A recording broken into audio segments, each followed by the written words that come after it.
The Bliss Business Podcast, the show about empathy, connection, and consciousness in business.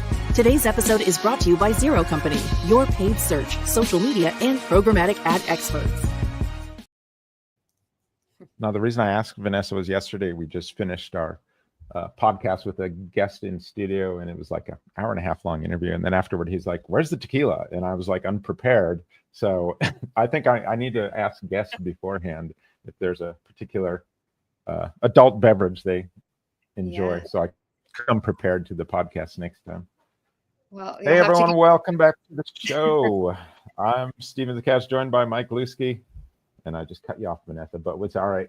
We'll get the show rolling here. Today, we're diving into the critical role of communication and connection in business.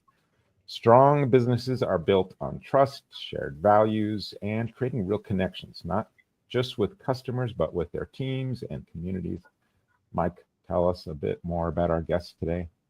Yeah, I'm super excited. Stephen, thank you for that. So our guest today is Vanessa Yakobson. She is the founder and CEO of Blo Blow Dry Bar. That's North America's original blow dry bar and the world's leading blow dry bar franchise. So we're going to talk a lot about franchises today and learn a little bit about their culture. And as well, Vanessa has been instrumental in scaling the Blo Blow Dry Bar brand, leading a network of over 140 franchise locations across 2 countries. Beyond business success, you'll want to note this. Vanessa is passionate about creating a vibrant community within her franchise network, empowering teams, and also fostering authentic connections with clients, which we know is super important to our followers. And we talk a lot about that on the show. So Vanessa, we are so happy to have you here with us today. Welcome to the show. Thank you so much. I'm excited to be here. This is such an interesting topic. We love it. Yep. Can never talk enough about it. So maybe to kick us off, Vanessa, can you share what inspired your journey with Blo Blow Dry Bar and how community plays a role in your leadership approach? Sure. So first of all, I have to give credit where credit is due. I didn't start our company, nor did I start Blo Blow Dry Bar. So our company actually started back in 2001 when my husband and I took our oldest son for his first haircut at the time. And we went to a place that was supposed to be the cool place in Toronto. It was yucky. My husband said, "We can do better." And the next thing I knew, he had started a kids' hair salon chain. Our business partner, Paul Spindler, came in to help run that day to day. And this continued on for several years. And then in 2007, Blo Blow Dry Bar was founded by a mother-daughter team in Vancouver, Canada. We discovered it 2 years later in 2009. We acquired the company and turned it into a franchise. I only joined our team at Blo 10 years ago. So prior to that, I was working in the nonprofit sector for about 11 years. Prior to that, had done my early career years in marketing. So I've had a little bit of a different journey, but I'm so thrilled to have been able to come into our company 10 years ago and really had a vision of how it could grow and what we needed to do. And it's been a fun journey so far, and there's lots more ahead for us. Yeah, let's talk about that a little bit. So you've got locations across, multiple regions and countries. How do you foster that sense of community and connection among your franchisees, especially with such a, you start at that kind of small level and expanding, you've got to expand that connection and community. How do you guys go about that? It's a big focus on how we operate and what we try to achieve with our franchisees. Some franchise systems, like a restaurant franchise, for example, might have geographic clusters because that's operationally what makes sense. We really grew very organically. We reacted to where leads came from. And so we have geographic spread across the US and across Canada. we work very collaboratively with our franchisees. We know that our system has evolved, it's grown, the brand has stayed true to its roots, but evolved because of the contributions that our franchisees have made and the way they collaborate with the corporate team and with one another. And so we've really tried to foster that. I must say that the technology has made a big difference. Mm-hmm. Having Zoom, having the ability to have roundtables virtually, meetings where I'll come on and update about, what some of the results are over the prior quarter, et cetera. So having those sorts of things has really facilitated that. One of the advantages of being in a franchise system is that you do have that community to rely on. So for our franchisees, they've got the corporate team and they've got one another. So we facilitate that by creating roundtables virtually where they can come together, share best practices, ask questions of one another. We come together every year at an annual conference where they meet one another. They bring their teams, the staff working in their bars, the salons that we refer to as bars. So really looking for those opportunities to bring people together, to learn from one another, to grow together, and form that sense of community, that peer support, those networks that help propel everyone forward. How'd you, just thinking about, you're talking about Zoom and bringing them together. How'd you guys navigate the pandemic? So the pandemic was definitely an interesting time for our business. Almost all of our locations were shut down for extended periods of time. And we actually used that opportunity to reflect on where we were as a brand and where we wanted to go. We focused on what the strategic plan looked like, and it created space because we weren't operating our business as normal. It created space for us to work on developing resources, new best practices, et cetera, and bringing our franchisees together for learning opportunities. And I mean, most definitely the virtual capability of being able to come together over virtual video platforms really was a key success factor for us. In fact, I think it was in 2021 that we did our annual conference, a slightly different format version of it over a video conference. Gotcha. Mm-hmm. Yeah, that was a very interesting time for sure. So Vanessa, we've spoken often to different franchise leaders here on the show, and one thing that comes up time and time again is the importance of consistency across the franchises, right? Mm-hmm. And so in a franchise system, it often seems like that challenge of delivering a consistent culture, delivering a consistent experience, and brand across all of the locations, is difficult. So I'm curious if you could share with our listeners, what strategies have effectively ensured so that you do have alignment and you have the same community, that cohesion within Blo. Yeah, you're right. It's so important. And we know that our customers travel. They travel across the US, across Canada, from one country to another. And we want them to have a consistent brand experience. When they go into a Blo in Tampa or in Toronto or in Dallas, we want it to feel like the same brand experience with the same standards. So we're very explicit in publishing those brand standards, publishing the customer service protocols that we want our franchisees to follow. So we have manuals, we have training videos, we have those live learning opportunities. So we really work hard to make sure that the standards and expectations and protocols, ways of conducting business are made explicit. We can't take that for granted. And then we try to evaluate it. Our team will go out on the road a fair amount. We'll go and visit locations. We pay close attention to customer reviews, both on the public review platforms and through the POS software that we use, the booking software that also sends out marketing communications to customers and surveys after their service. So our team pays close attention to what customers are saying. We keep an eye on our franchisees' social media posts. So we really try to ensure that we have good visibility into the business and can take steps to act if we see discrepancies or inconsistencies. I really love that. Because there's a famous quote that gets attributed to Maya Angelou about, people will forget what you said, they'll forget what you did, but they'll really remember how you made them feel. And I think it's like you said, right? If someone is traveling and going to different stores, they want to have that exact same, feeling. And that's really what they end up remembering. So, I mean, it's super important in delivering that. Yeah. Definitely. And, we have come to learn over the years that we are not only in the beauty business, we are in the wellness business too. And customer experience and the way we make people feel really is what drives this engine forward. It's not just the transaction of the hair service or the makeup service. It's the experience the customer has in our bars. It's the way she feels when she leaves.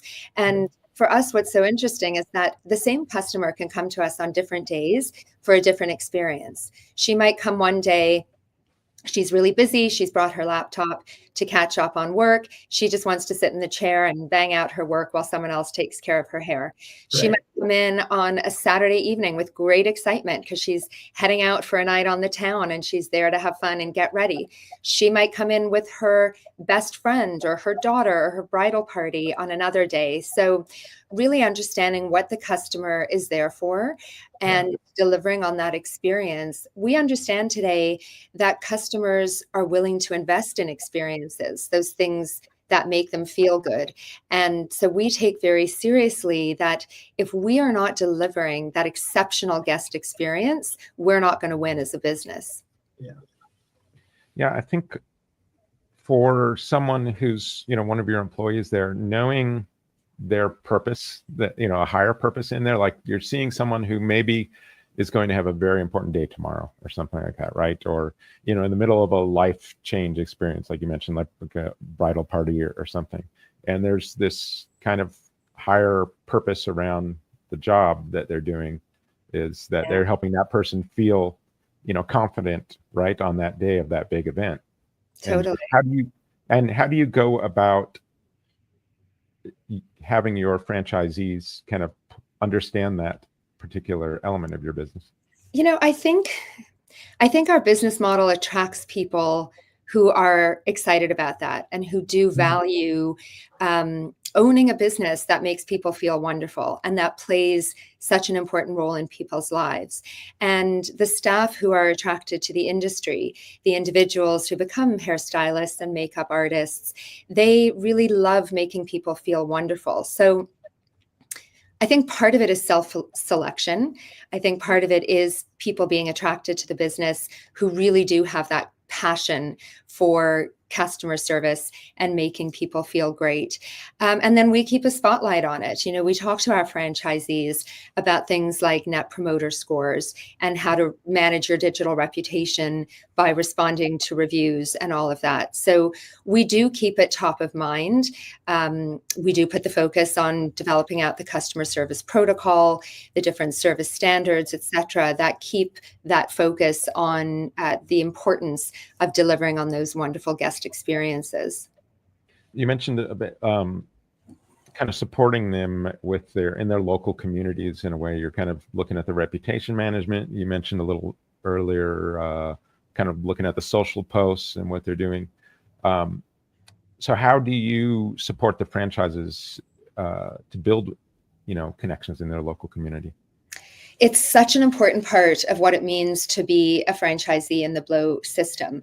When we vet people and approve them as candidates to become franchisees, we're testing to make sure that they have those skills and that they enjoy that networking and going out into the community and building partnerships with local business neighbors that are going to be sources of customers for them, or going out and supporting charities and schools, other organizations in their community. So we make sure that the candidates that we're meeting who want to become Blo franchisees have those skill sets and excitement around undertaking that kind of activity. And then we're going to train them on what we call community engagement marketing, which really is the stuff you do beyond the paid digital or other paid opportunities. It's all that networking and that outreach and supporting your community, supporting your organizations.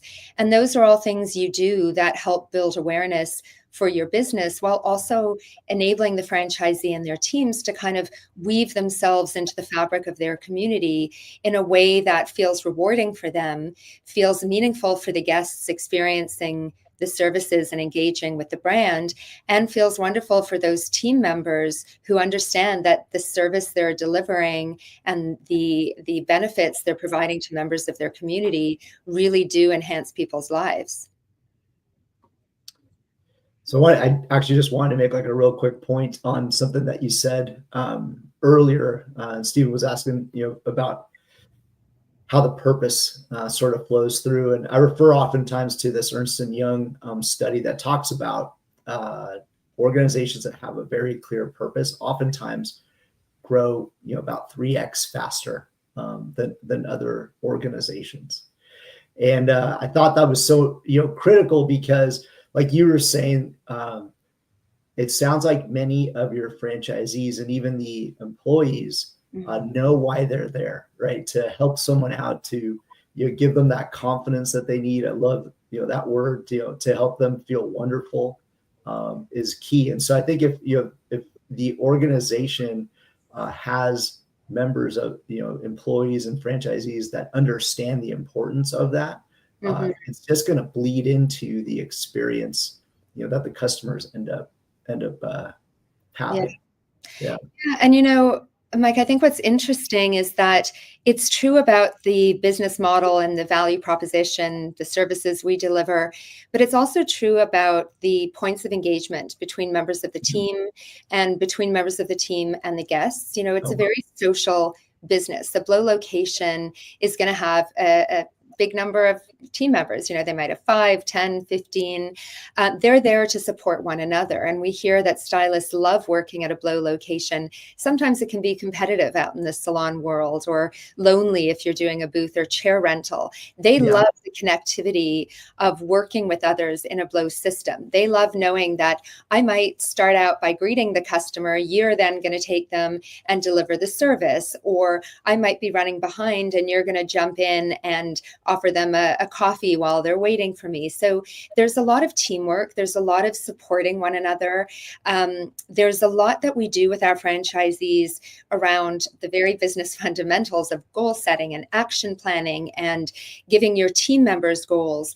So sometimes it's not only about the purpose related to the actual delivery of our services, but the purpose related to helping each other grow in their skill sets, helping each other achieve their goals, helping the business owner pay her bills. So there's all of that. And then there's the connectivity with the customers, those regulars who tell you about what's going on in their lives. And, those very personal interactions that happen on the floors of our bars. Yeah. That's critical. In fact, let's say a little bit, more about that and creating, I guess, the connection that you'd like to connect with the customers, right? Because you don't want it, any business doesn't want it to be like one and done. And as you said, if seen just viewed from the outside, it could be a service that might be, looked at as somewhat commoditized or, hard to differentiate. So I'm curious. Maybe if you could talk more about some of the practices that you've mentioned, what practices have been implemented at Blo so that it goes beyond just that service, that I can probably, just get this anywhere into something that then becomes, a really lasting connection for the customer. Yeah. So important. I think it starts with our physical environment, creating those beautiful spaces, making sure they're clean, making sure that there's lively music playing, that the customer gets warmly welcomed. So much of that is setting the stage for the guest experience. And then it's also about really tapping into what the guest needs. So during the consultation, the stylist performing this service will want to understand, where's the guest going? What is she looking to achieve with her style? Are there particular needs or challenges that she experiences with her hair? So really understanding the guest needs so that the stylist can then customize the service and make recommendations for, maybe she's really stressed and needs a head massage added on to her service that day, or maybe her hair is dry and she wants to take home a conditioning treatment. So really making it a very high touch, personalized, customized service experience is really key.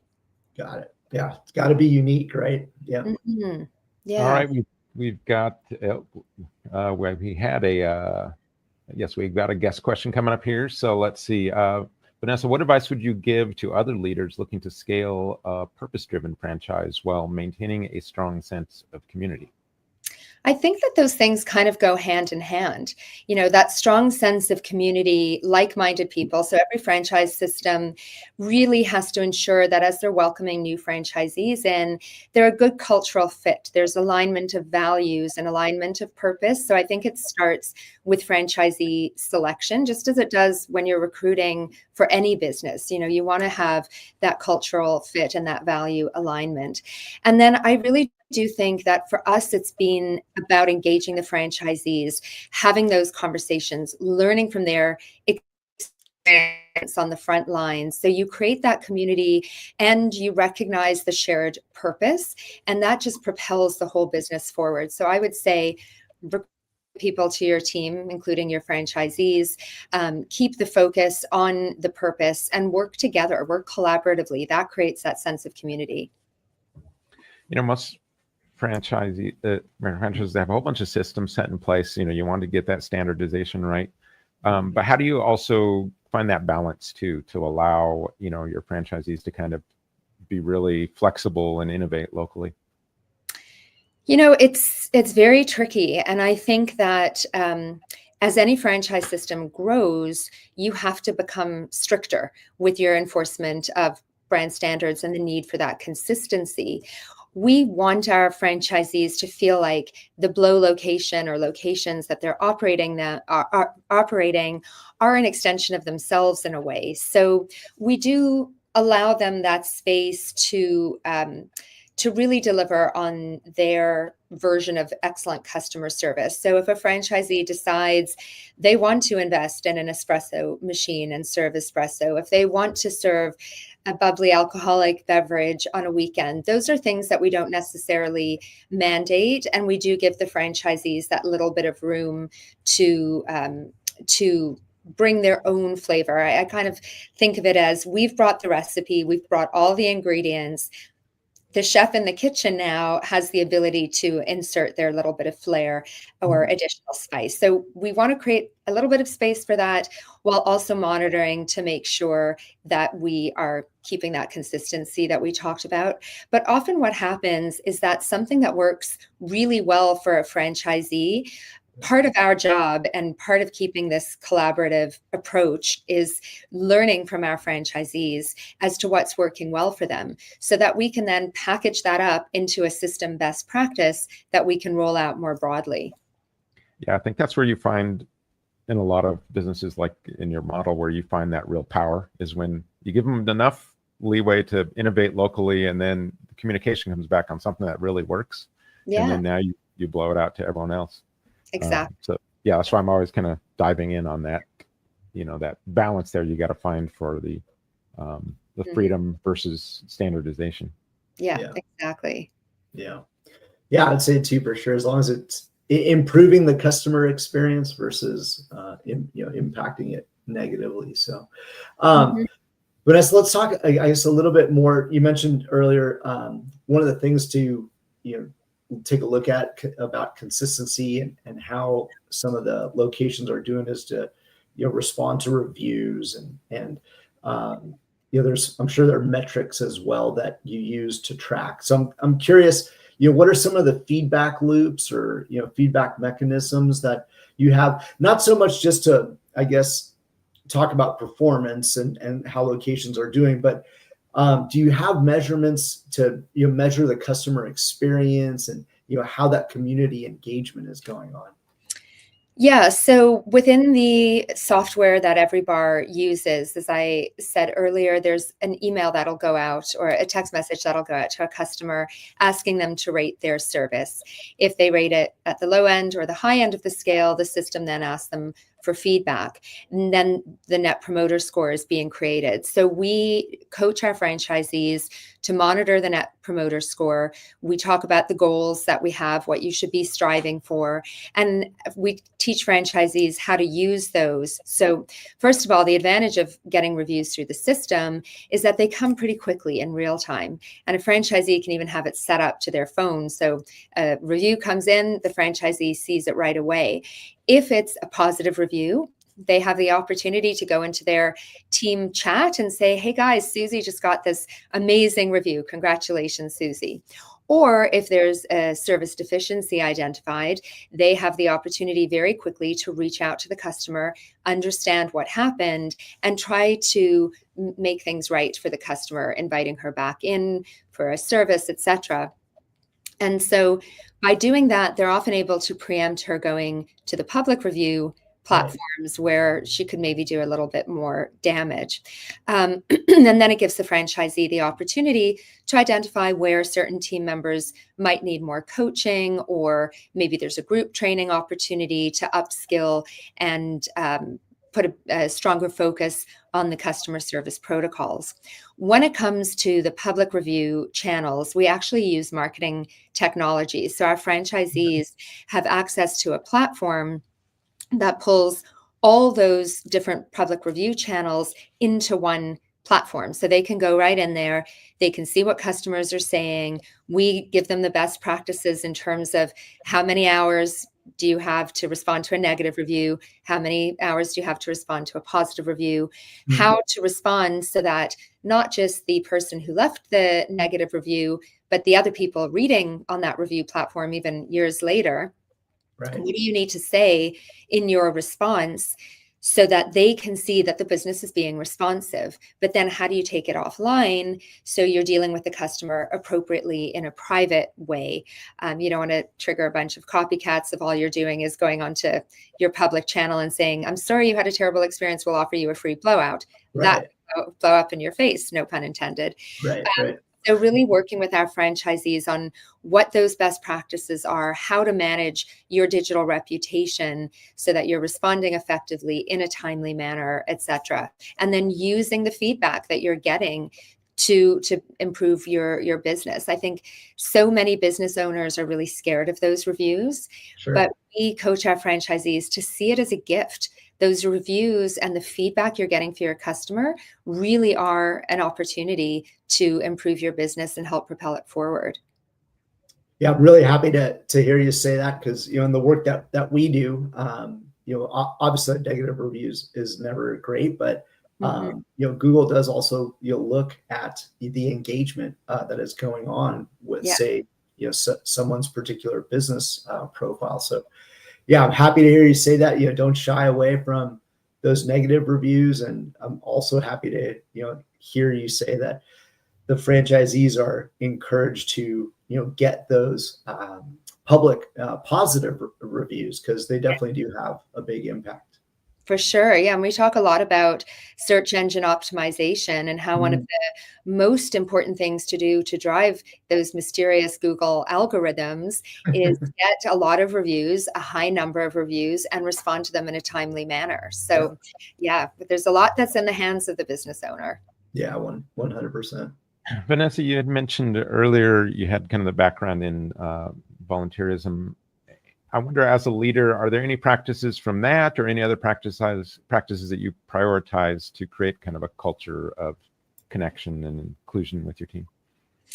So, yeah, there's a lot of volunteering I did. And then there was also working as the leader of the charitable fundraising arm of a larger government-funded nonprofit. So, there's so much about building connections in the community to raise awareness for your business or your brand, in the case of the charity I was working for, galvanizing the support of the community and having people rally around a common cause.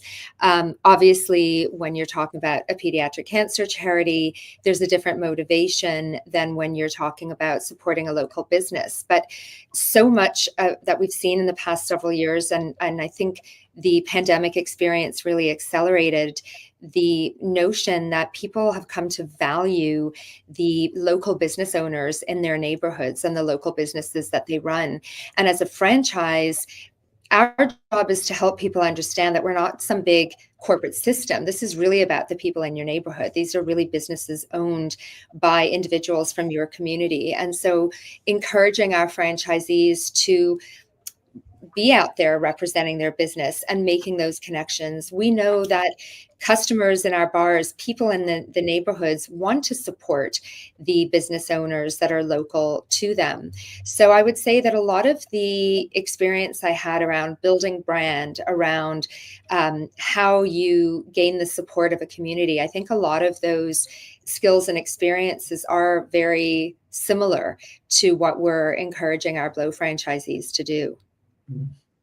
Yeah, that goes along so well with I thought Brian Solis, he was the author of Mind Shift, talked about community and how community wasn't really just about belonging to something, but really it was about doing something together that really mattered in the end. And so you could be the customer and then you could be the franchisee, but I love what you're saying, right? They feel like they're supporting the customers in a way, can feel like they're supporting their community. Totally. Yeah.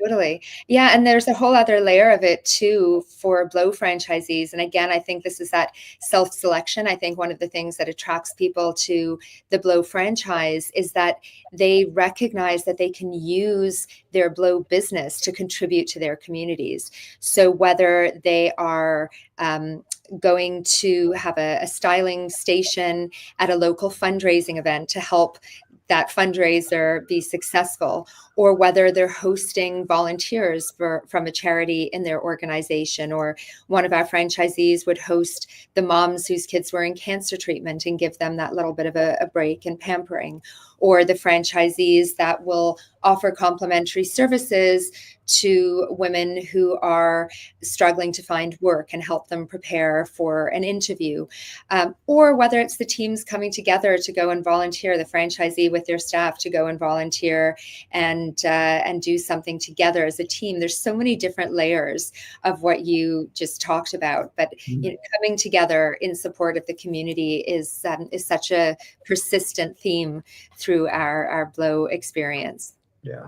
And it also, in a way gives an organization or, location longevity in a way, right? Because it's not just about the business at that point, but it's really about, what are we doing in this world together? So love that. Love that. So Vanessa, I'm curious on your thought in this question in particular, because when it comes to leading, and then you have a growing business, right? I'm sure that you have goals as an organization that you have to hit. And so it's easy for us to just, get so focused on those goals to forget, I guess, about like the personal connection side of things, or the overall purpose of the organization. So, as you're going through that, trying to grow and, avoiding things just becoming transactional. Yeah. I'm curious, what do you do personally so that you stay connected to the purpose, behind Blo as you're kind of leading this organization? From the perspective of where we sit at the head office, we know that our success is entirely dependent on the success of our franchisees. So our interests are very much aligned. They come into this business with their personal goals, family goals, financial goals, and we take very seriously that it's a privilege that they have chosen to partner with Blo Blow Dry Bar to work to achieve those goals.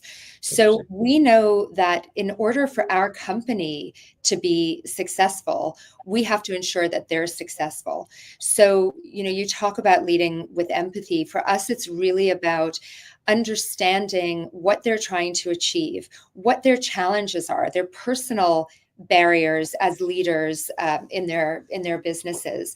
And so everything we do at the head office is about how can we do more, deliver more, train more, et cetera, to give our franchisees everything that they need to be successful.